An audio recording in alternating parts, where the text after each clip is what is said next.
backlog for that also, where your banker may not have uploaded that proceed. Actually, you have realized the proceeds. In that case, also, we are intimating now to the exporters that your proceeds are pending and asking, in fact, we are issuing a letter and then asking them that you get it in case you have realized, then you get your authorized dealer to upload the system.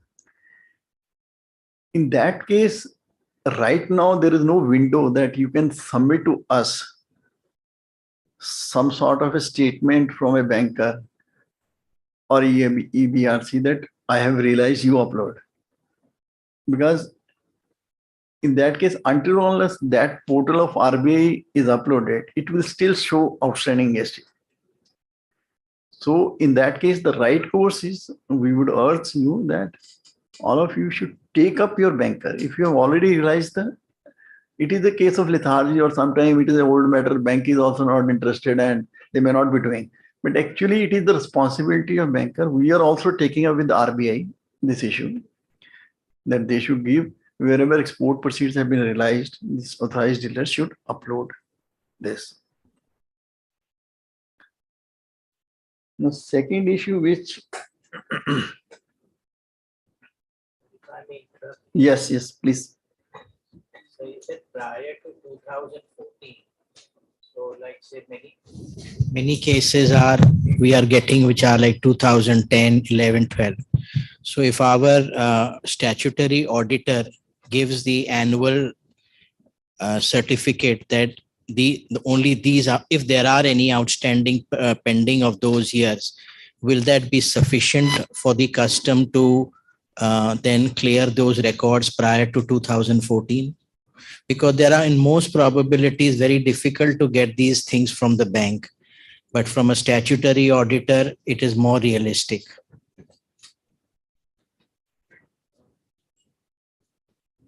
Prefer to get it because bank is the right course person to satisfy, and they have been doing it in the past, this certificate. But as regards statutory audit, I mean, can we do it or not? Is it there or not? I think banker is the only permitted. Please.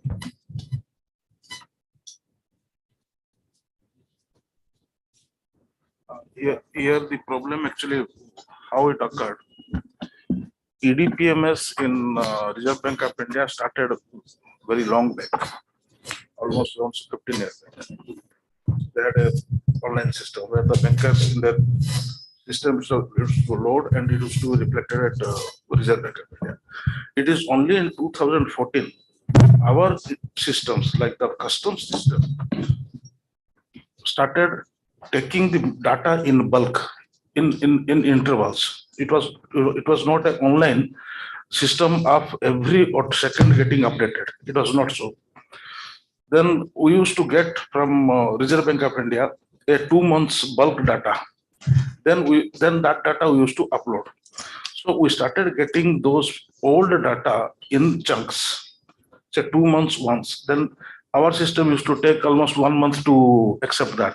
Then after that, another 2 months. So it started from 2014 onwards. And while receiving this data and getting it amalgamated, lot many complexity started, and in between some of the data started missing. Then we used to again get all data. So as a result, what happened? This hotspot started because even though bank might have uploaded, so there was a miscommunication between Reserve Bank and systems. So now since last 2 years, to start online on a minute-to-minute basis, it gets updated. That action has started. It will get streamlined maybe within another 6 months or so.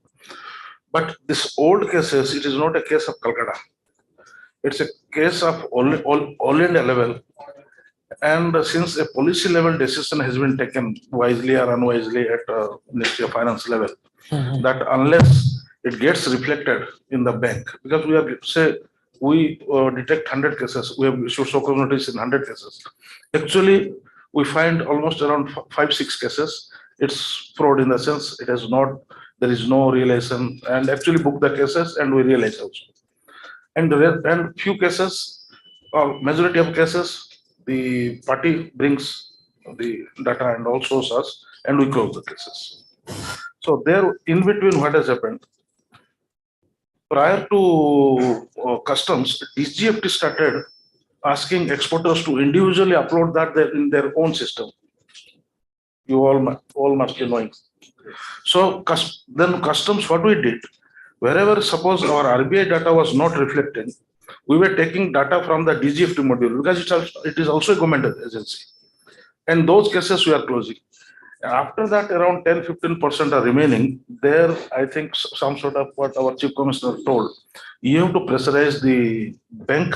There are two ways to solve this. Those 10-15% of cases, those who are suffering, you have to pressurize the bank to get it uploaded. Or we have to take up, like say, you and me, us have to take up at board level, at ministry level, to bring out some sort of a via media how to deal with this 10-15% of the cases. Before that, at field level, we are in a tight situation. How to help? I think Mr. Sudip can supplement on this issue. It's there's nothing to supplement, but this is what we have to do. Because these are only a few cases that have been the stuff.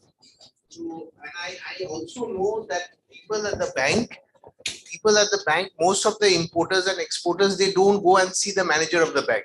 They will talk to the dealing staff, and they are the ones who is reluctant to do anything. So my suggestion would be that at least the importers, exporters, they should go and meet the manager of the bank. I think solutions will come about. Excuse me.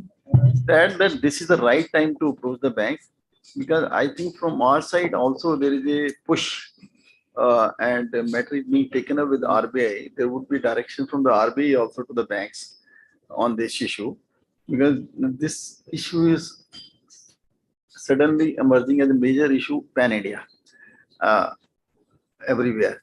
So if you take up with the bankers, I think solution. We will take it with the RBI to issue the necessary instructions to the bank of the banking system. I think this can be great. So that maybe sent to the necessary. And sir, if you still realize, Yes. To take out the midway. and sir, if you still realize that even today, we get requests from exporters for a physical copy of the shipping bill. Why? The bank is asking it. Yet the bank system, the bank has it in their system, all the shipping bills that are made. But yet they would insist on a physical copy. Who's insisting? The front clerk who's sitting. He does not want to quit. This problem started not today. This problem started almost when I was in systems around 3 years ago, and since 8 years. Then what we did at IceGate level, we provided an inquiry module whereby any bank officer wants to verify whether this is a genuine shipping bill, where let export order has been given and it has been exported or not, EGM has been filed or not. All these details just by typing the shipping bill number and date in our government portal, the bank officer can see. That is the proof. They can take a printout and keep in their bank as this is the actual export what has taken place. This we have provided almost around 5 years ago. Yes. Sir, we are regular shipper for air shipments, live seafoods. We are having a very big issue at the airport. When there is any kind of offload, the cargo is not released within 2 to 3 hours, which is happening in other ports in India. But Calcutta port releases only the next day. So the live seafood is no more alive. This is a very big issue. Another issue is what you said. We cannot upload in the IceGate our shipping bill on the day of the shipment. Sometimes too much of congestion. So if filing our shipping bill for the live shipments comes difficult. These two issues we are facing every time. Second issue is due to huge congestion, we are unable to file our shipping bill for shipments. Sometimes congestion is there. What it means is due to some of our systems problem, suppose our server is down and they are not able to file the shipping until our system starts functioning properly. Because live seafood we are procuring in the morning, so we have to. This first thing what you are saying about live seafood getting offloaded from the client, is it like after the LEO is filed or is it before the LEO is filed? After the LEO is filed. If after the LEO is filed, you are expected to get the LEO cancelled. If you That cancellation is taking a lot of time. so that should Other ports we get within 2 to 3 hours, we get our cargo.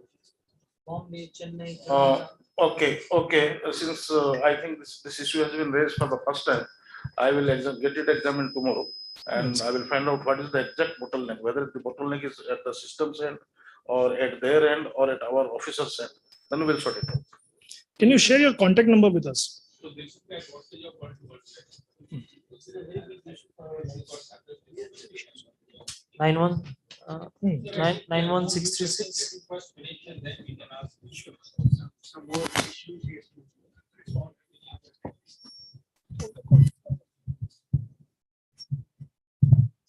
Then another issue of PU coated fabrics, lot of things was said. Yes, sir. I think department is already aware about this thing happening, that these declarations are taking place and PU coated fabric is being imported in the guise of other fabrics.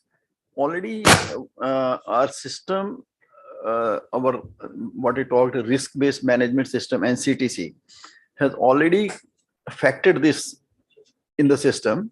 So all these consignments of PU coated fabrics or similar fabric being misclassified on the other hand, they are being marked for examinations these days. And in Calcutta port also in the last, I think 15-20 containers, a few consignments of certain importers are already there, which, for which samples are being drawn and sent to the CRCL for examination before giving clearance. So this issue is already affected as far as system is concerned. If you have anything to add to this, you can let us know. But otherwise, system, we are already aware about the issue, and our system, we are also marking those consignments for examination of the goods. Samples are being drawn.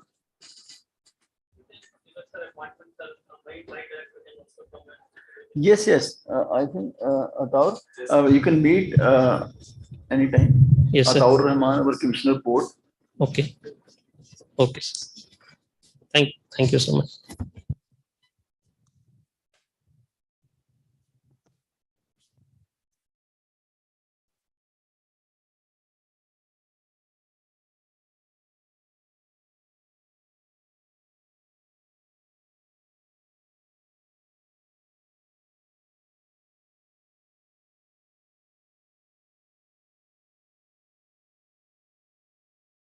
Already discussed in one of the CCFC meeting earlier. Now, all these CFS, basically all these custom stations, you can keep the goods before customs clearance. Now, once the goods are customs clearance, once you paid the duty and out of charge is given, then those goods are not supposed to be there in the customs area, because otherwise, if you're keeping the customs cleared cargo and uncleared cargo both at the same place, there are chances of mixing up, misuse, and other things happening. So that is why this provision, and we suggested in case if you feel that you want to have certain portion of your CFS debonded for keeping your other cargo, that you can go for with a clear demarcation and segregation of species, that can happen. But as far as, because this is broadly engaged the policy and the scheme of the things, that you cannot keep customs cleared cargo also at the same place. No, one more issue I think was regarding. Nomination charges of shipping. No, this is the issue beyond customs. Now, I don't know how we can intervene because it's all commercial transaction between different operators. What shipping line charges? Yeah, I know. It is I not agree with you. okay. It is not how we come into the picture. Regarding this Carator and free trade agreements and this issue, in fact, this Carator, as you know, I think was into this amended provisions were brought into picture last year or last to last year. The whole idea was that these free trade agreements and these verifications, etc., were taking a lot of time. And the other countries were also feeling that we are sending too many country of origin certificates for verification, for authenticity and genuineness, etc. To overcome that issue, this Carator provision, where the burden was shifted on the importer that he should have certain basic information in his possession when he is availing that benefit, was brought into. If there is any specific issue about any specific consignment or country, that can be brought, but by and large, we find pan-India basis, people had benefited from this new provision of Carator. Here I will add, actually when presently there is a gap of 3 years of my experience with customs. Just I've recently joined. So 3 years ago, what we started, the same problem was earlier also. So then whatever I'm telling is whatever had happened 3 years ago, and then I will come. Then to take away from the government to government, because it was making a huge delay. As a result, even the importers getting suffering also. So to make it first, we started making an attempt that we will make a government to government arrangement of putting it online. So we giving any country online, and from other countries also getting it online. So it started to create a platform and had a series of discussion with many countries, but somehow at global level it could not go through. So when that failed, then the idea came up, okay, why not shift this to the importers? And so that gradually we ourselves can make an online platform, standardize the format at an all India level basis and at all country level basis, because otherwise each country was giving a CAO in their own suite format. So then we wanted to standardize the format and make it compulsory that any importers who want to avail all this facility, they will obtain it from their exporter and they will upload it. So by now, I don't know whether that uploading of the system has started or not. So that has started now. So that's why this uniform format has been prepared at a ministry level. So you have to take up, like say, even if you have this problem, you have to represent to us, we will take up with our ministry. This is the problem faced by some section of this thing. So there has to be some thinking on how to solve that problem. So I will, what I suggest. Sir, 1 minute, sir, if you allow me, sir. I think what he's saying is this Form I is not a compulsory document. It is a document, but it is not to be submitted in the first instance, only when it's doubt. What the problem importers are facing, I think what he's referring to is compulsorily department is asking for that Form I. That is the issue. It is only when the officer has a doubt, then he goes into the investigation part of it. In all 100%, all cases? Yeah, I just answered that. What's happening is this is now a statutory requirement in the rules itself that whatever the information is required for I, the importer should possess. So So the challenge now is that it's statutorily the importer is supposed to have proprietary information of the exporter, that how has he produced, what is the proportion of inputs he has used. That, sir, creates challenges, because why will the exporter be interested in sharing or divulging that sort of information with me? I mean, it basically is know-how. So the question is, how many instances have you been asked for this Form 1 OI? Sir, in fact, I mean, I wonder whether I can actually name the client or not, but there is one live live issue that we are facing, and it's for a large manufacturer in the town, and where what has happened is that it is basically an import from UAE, and there, insofar as this proprietary information is concerned, this is being sought. And there is also another issue which has been raked up, which is absolutely justified, sir. That's about the trade agreements having been executed in the month of February 2022 between the two countries. The notification, the customs notification having been issued only in April, sometimes on 30th of April. Now the consignment has come in the first week of May, and the certificate of origin is dated prior to 30th of April. So basis which an issue is being raised, and rightly so, that look, it is dated prior to the date of the notification, although the format is part of the trade agreement which was inked between the two jurisdictions. So effective date. that's correct, sir. So on the effective date. And along with it, the issue being raised is that, look, you don't have the information concerning the production process of the exporting jurisdiction or the exporter.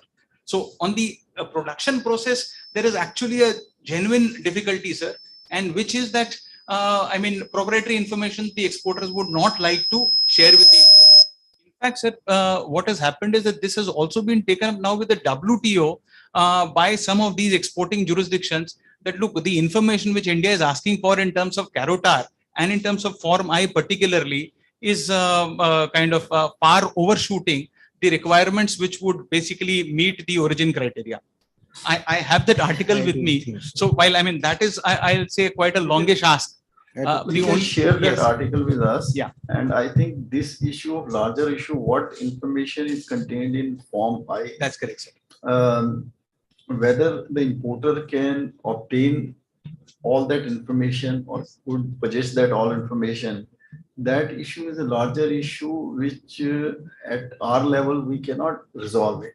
I think if this is a genuine difficulty being faced by importers and you people, your association or chambers should take it up, because this information, it's not feasible for us to obtain with the board, and so that then the government can think of amending that this information is not available, then it is difficult to implement this scheme. So I think we will make a representation to that effect. You draft out a representation. Yes, sure. We will send to the appropriate authority. Sure, sir. Regarding your second issue of amendment in bill of entry, if anyone, you can just tell what difficulty he's saying. If the amendment of bill of entry under section 149 after this ITC judgment, in fact. So, sir, I'll just repeat the question. What's happening is that in the ITC judgment, there was an observation of the Supreme Court that bill of entry is appellable. I mean, even under the self-assessment regime.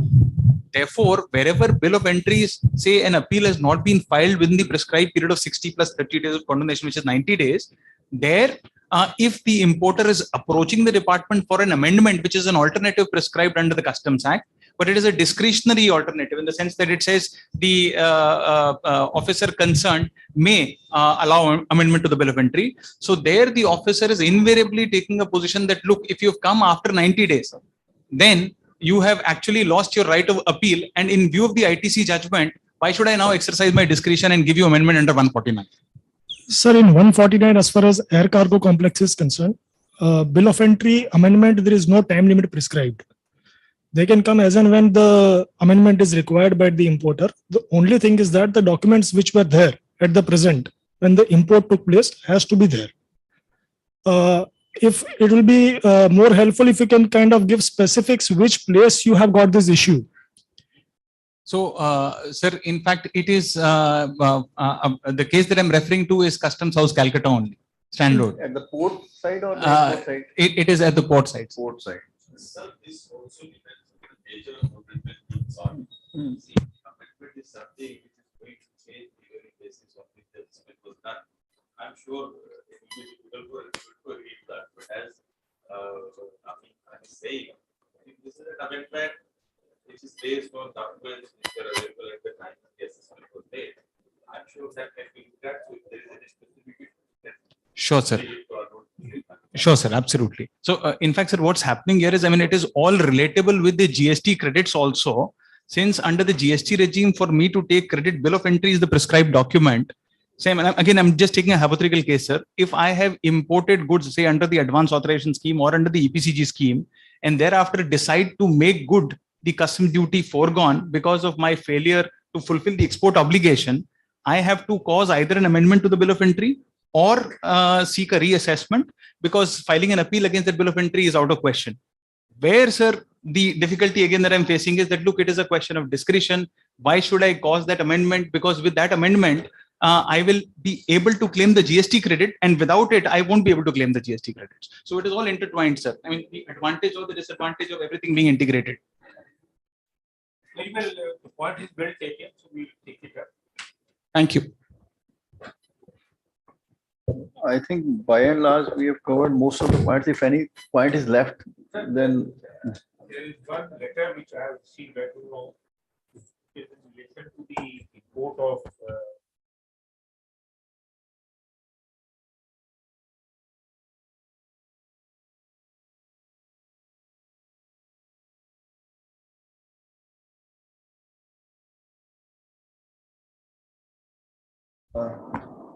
Joint Commissioner or Commissioner relating, or Atav, would you like to respond? Yeah, I think that what he's saying is that the condition of assessment is that the CPU, the time of assessment, we need to allow it to be clear.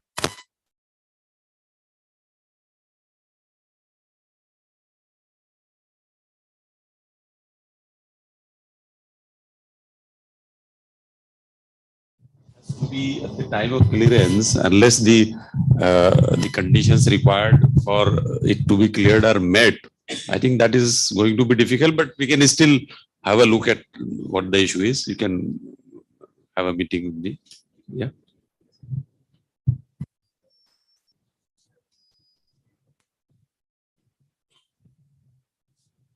about, I think 3 weeks back, the West Bengal Tax Practitioners Association, they had invited me to speak. And I said, I'm not an income tax practitioner. Why do you want me to speak? I said, no, you, you have to come and speak. So I asked them, you took this faceless assessment, that tell me, as an income tax practitioner, are you happy with this faceless assessment? And tell me, as an income tax practitioner, are your clients happy with this faceless assessment? Their answer was not only majority, but they said that, we use the word super majority, which is over 75%. And that the super majority of the practitioners and the super majority of the clients are not happy with the faceless assessment. Then I remember my personal case. A case which was barred by limitation on the face of it. I was issued a notice, and I replied to that notice, and the demand was raised. And then the hearing took place before and I was told that you will not get any relief because it's a high-paced assessment. I mean, it's in a normal assessment, which is before a faceless assessment, which is of very little value, or it goes on very well. But where there is a large demand, I can tell you with authority, sir, that the assessing officer who does it, maybe in the appeal authority will get a relief, but there is no chance of getting any relief. I mean, this is what is actually happening. This is the ground reality. And I have gone through that ground reality. So therefore, I'm telling you this. And when I spoke to the higher authorities over a dinner where I was called, and I said, why? They asked me, why didn't you tell me before? I mean, I'm not supposed to go to the higher authorities and tell them before what is my problem. But I can tell you, sir, I've been speaking to all these practitioners. If it is an assessment of little value or higher value, you cannot get any relief in a faceless assessment. This is what the faceless assessment has brought about. I mean, I don't know how do we tackle this issue. They have now come out with an income tax authorities has come out with a guideline in relation to the faceless assessment, which is the guideline has come, which is basically on the basis of the natural justice of a proper hearing to be given and all that. I don't know whether it is possible in relation to custom. I will send you a copy of that guideline, which has the income tax authorities have issued. I think Sajanji also would like to supplement this. I don't know. I hope he agrees with me. But I would like this is what I wanted to say about faceless assessment. Sir, my experience is quite contrary to you. I am one of the largest taxpayer from Assam. My original file in Assam only, and still it is continues from there. So earlier, irrespective of how straightforward and anything there in the manual this thing assessment, I was always they were issuing various notices, other things. But last 2 years and this year particularly, although it was very large, this thing, the total assessable income was around 78 crores, this thing. But within few days, I got the assessment with a nil finding, nil return. And this is, I'm talking about 31st March this year. So return is filed, it is accepted. And my wife's was accepted in the same day. That was also above 10 crores. So that way, if things are straight, there is no complication, assessment are coming very fast. And most of the people in our company, they have the same experience. So I am delighted. My experience is quite contrary to you. I can say, sir, you are a blessed SSE. I'm only telling you are a blessed SSE. That's the word I can use. I can tell you with experience when I was in that conference, and this is what, and all top income tax practitioners. And that is what I just said, what is their views and what their clients felt and what I have personally gone through. I mean, this is how I feel about it. So you can speak to your own department, maybe to your clients on a personal level. But I will certainly send you the guidelines which the income tax authorities have recently issued in relation to the faceless assessment, where they've given more leeway to the SSEs for the hearing and notices to be issued, the reasons to be given. So I'll send you that guideline, which because they felt that something wrong is there. Yeah. Though I have no authority to comment on that faceless assessment in the income tax, but I do share that the experience has been mixed on both sides, and whether the remedy is better than the problem or the problem was better earlier, time will tell only. Okay, whether this faceless assessment coming has really, because as you know, the background in which it came, basically, because there was a lot of grievances from the trader community, industry and business about income tax. And that is how it happened that this faceless thing came into business. Now with that, if it is also not solving the issues, yes, I have also heard the stories on the both sides as Mr. Khatan. I have a lot of CA friends. They also keep telling that it's difficult to get relief these days.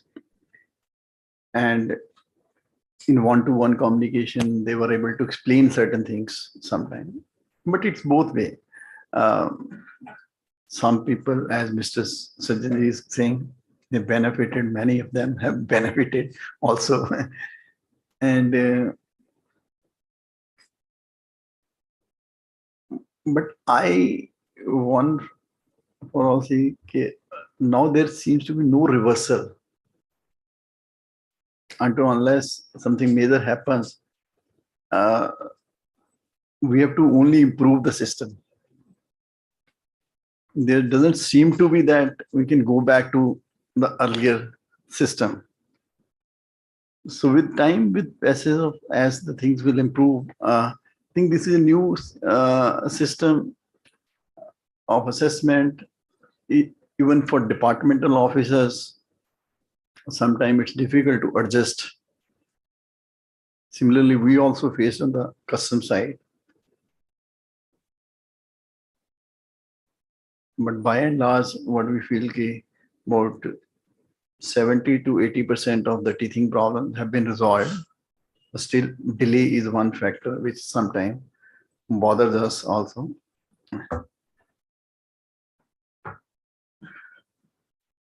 I think that's all what we can say. Great interaction. So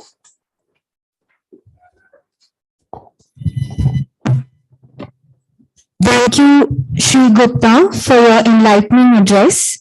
We have come towards the end of today's special session. And before Shri Pachisia proposes the vote of thanks, may I request our President, Shri Khaitan, to present a memento to Shri Gupta as a token of appreciation. this is a photograph of your younger. So you will love it.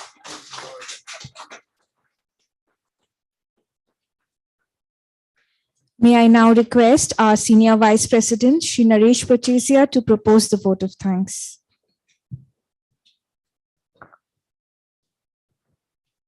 Mr. Gupta, senior customs officials from Kolkata zone, members of the chamber, guests and friends. At the end of this special session on customs, new perspectives, overcoming challenges and facilitating trade, it is my great pleasure to propose a very hearty vote of thanks to Mr. Anil Kumar Gupta, IRS, Chief Commissioner of Customs, Kolkata Zone. Thank you, sir, for kindly sparing some of your valuable time in addressing the members of the chamber this evening.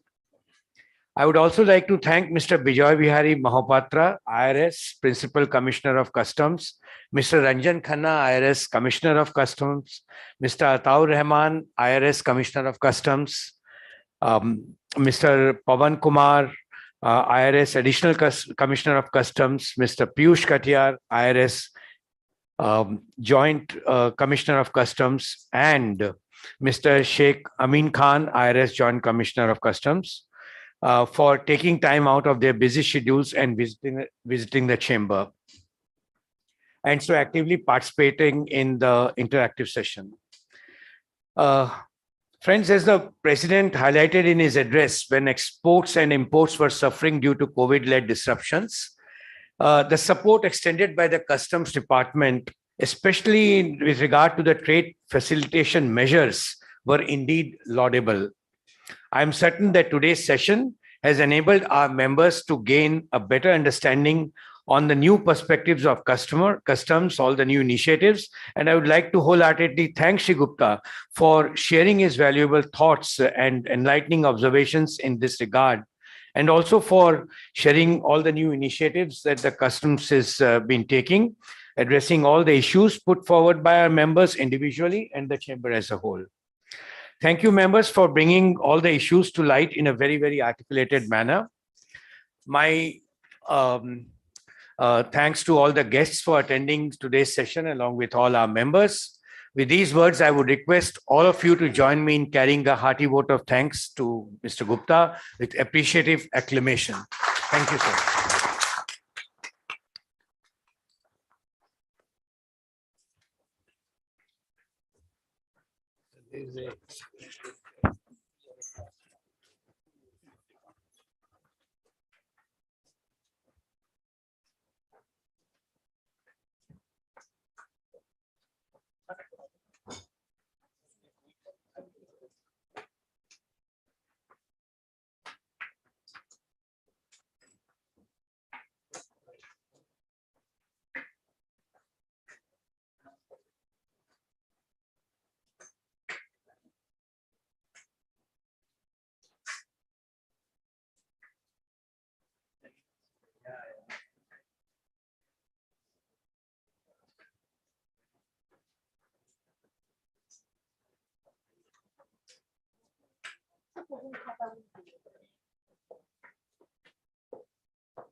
¿Te va a decir now?